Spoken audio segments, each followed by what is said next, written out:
ہندوستان کی ایک ریاست کا بادشاہ بڑا عادل اور انصاف پسند تھا۔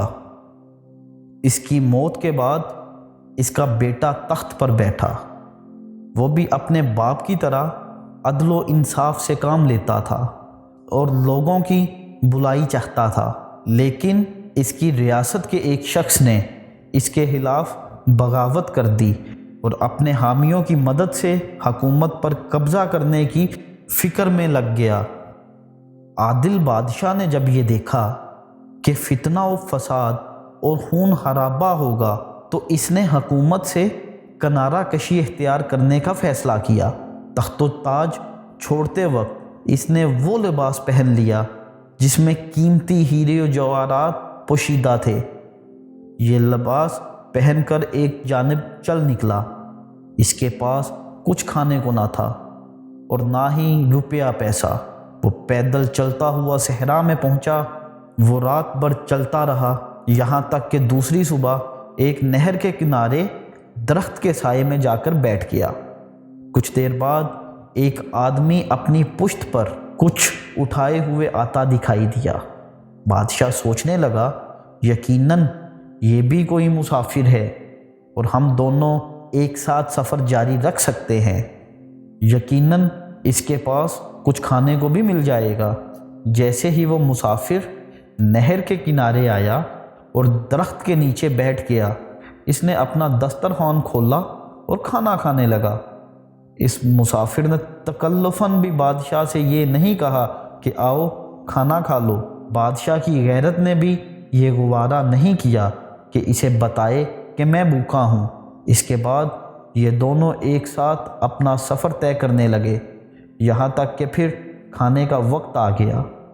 بادشاہ کے ہم سفر نے اس مرتبہ بھی اپنا دسترخوان کھولا اور بادشاہ کو جھوٹے منہ پوچھے بغیر کھانا شروع کر دیا۔ 2 راتیں اور 2 دن بادشاہ نے اس کنجوس آدمی کے ساتھ بغیر کچھ کھائے سفر کیا اور تیسرے دن وہ بالکل نڈال ہو چکا تھا۔ اب اس میں آگے جانے کی ذرا بھی طاقت نہیں تھی۔ بادشاہ اپنے ہم سفر سے جدا ہو کر وہیں رک گیا اور اس کا ہم سفر آگے چلا گیا۔ کچھ دیر بعد بادشاہ نے دیکھا کہ کچھ فاصلے پر ایک آبادی ہے۔ کسی نہ کسی طرح گرتا پڑتا آبادی تک پہنچا۔ وہاں ایک مکان تعمیر ہو رہا تھا۔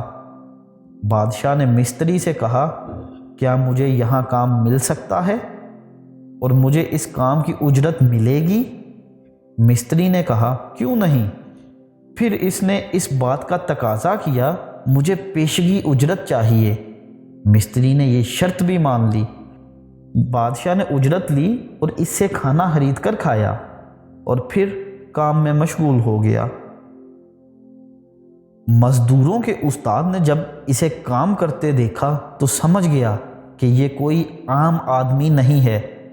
اس کے انداز سے معلوم ہوتا ہے کہ یہ کسی شریف خاندان سے تعلق رکھتا ہے، بلکہ اس کی بعض حرکتیں تو بادشاہوں جیسی ہیں۔ زیر تعمیر مکان کی مالک ایک خاتون تھی۔ مستری نے اس خاتون کو بتایا کہ آج ایک ایسا مزدور کام کرنے آیا ہے کہ اس کی حرکتیں تو بادشاہوں سے ملتی ہیں۔ اس خاتون نے کہا، اسے میرے پاس لے آؤ۔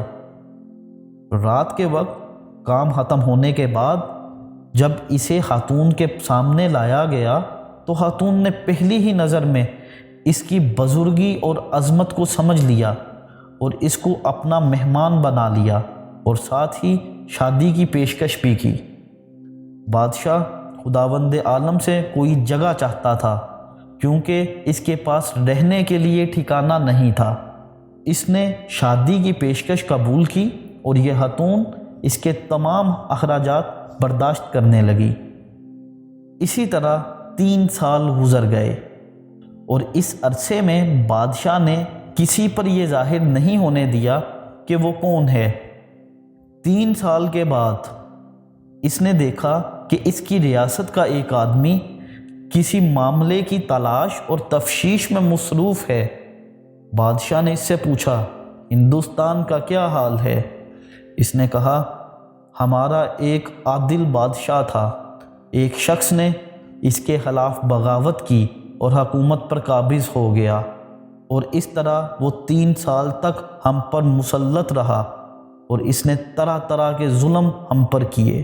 آخرکار جب عوام اس سے تنگ آ گئی تو انہوں نے اس ظالم حاکم کو ہلاک کر دیا۔ اب وہاں کے عوام نے اپنے عادل بادشاہ کو تلاش کرنے کے لیے ارد گرد کے علاقوں میں آدمی بھیجے ہیں کہ شاید وہی بادشاہ دوبارہ مل جائے۔ بادشاہ کو جب یہ معلوم ہوا تو اس نے اپنا تعارف کرایا اور ساتھ ہی اپنا وہ شاہی لباس بھی دکھایا جس میں قیمتی ہیرے و جواہرات پوشیدہ تھے۔ اس شخص کے ساتھ بادشاہ اپنے گھر واپس آیا اور اپنی بیوی کو صحیح صورتحال سے آگاہ کرتے ہوئے بادشاہ نے کہا، میں جا رہا ہوں، اگر بلا رکاوٹ کے مجھے اقتدار حاصل ہو گیا تو میں تمہیں اپنے پاس بلا لوں گا۔ اس کے بعد قاصد نے جا کر ہندوستان کے لوگوں کو یہ احوال بتایا۔ لوگ جوک در جوک اس بادشاہ کا استقبال کرنے کے لیے آئے اور وہ بغیر کسی مزاحمت کے دوبارہ تخت پر بیٹھ گیا۔ بادشاہ کو اپنی خود ساختہ جلا وطنی میں خوب اس طرح اندازہ ہو گیا تھا کہ سفر میں کتنی دشواری ہوتی ہے، اور خاص طور پر اگر تنگ دست آدمی ہو تو اس کے لیے سفر کرنا اور بھی مشکل ہو جاتا ہے۔ یہی وجہ تھی کہ دوبارہ بادشاہت حاصل کرنے کے بعد اس نے یہ حکم صادر کیا کہ ہر مسافر خانے اور سرائے میں باقاعدہ ملازمین رکھے جائیں جو رات دن باری باری ڈیوٹی انجام دیا کریں، اور ہر مسافر خانے سے تمام مسافرین کو 3 دن کا زادِ راہ دیا جائے۔ ساتھ ہی بادشاہ نے یہ حکم بھی صادر کیا کہ جب بھی کوئی غریب مسافر میرے شہر میں آئے تو اسے میرے پاس لایا جائے، کیونکہ ہو سکتا ہے کہ اس کی کوئی ایسی حاجت ہو جسے میں پورا کر سکوں۔ کچھ عرصہ گزر جانے کے بعد ایک مرتبہ وہی کنجوس شخص جو بادشاہ کی جلا وطنی کے زمانہ میں اس کا ہم سفر بنا تھا اور 2 دن اور 2 رات اس کے ساتھ سفر کیا تھا، بادشاہ کی خدمت میں آیا۔ ظاہر ہے بادشاہ نے فوراً ہی اسے پہچان لیا اور پوچھا، تم نے مجھے پہچانا؟ اس نے کہا، نہیں، آپ بادشاہ ہیں۔ بادشاہ نے کہا، نہیں، میں وہی ہم سفر ہوں جس نے 2 دن تمہارے ساتھ گزارے تھے۔ اس کنجوس شخص کو جیسے ہی اس حقیقت کا پتہ چلا تو وہ فوراً شرم کے مارے زمین میں گڑ گیا۔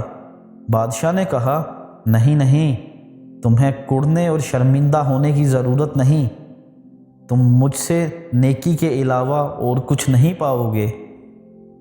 پھر بادشاہ نے حکم دیا کہ اس مہمان کو میرے ذاتی کمرے میں جگہ دی جائے۔ بادشاہ نے اسے اپنے دسترخوان پر بٹھا کر کھانا کھلایا اور اسی طرح اس کی آؤ بھگت کی۔ اس نے اس کی عزت و اکرام میں کسی طرح کی کوئی کمی نہیں چھوڑی، یہاں تک کہ اس نے بہترین قسم کی کنیزیں بھی اس کی خدمت کے لیے اس کے حوالے کر دیں۔ پھر جب رات کو وہ شاہی بستر پر سویا تو کنیز نے تھوڑی ہی دیر بعد آ کر اطلاع دی، آپ کا مہمان بڑے آرام سے سو رہا ہے۔ بادشاہ نے کہا، تمہیں دھوکہ ہو رہا ہے، وہ سو نہیں رہا بلکہ مر گیا ہے۔ جا کر دیکھا تو پتہ چلا کہ واقعتاً ایسا ہی ہے۔ بادشاہ نے اس کی وجہ یوں بیان کی، در حقیقت یہ شخص حیرت و افسوس اور شرمندگی کی وجہ سے اپنے آپ پر خود غصہ کر رہا تھا، اور میں چاہتا بھی یہی تھا کہ اپنے اوپر بری طرح غصہ آئے اور اس طرح وہ خود بخود اپنے برے انجام تک پہنچ جائے۔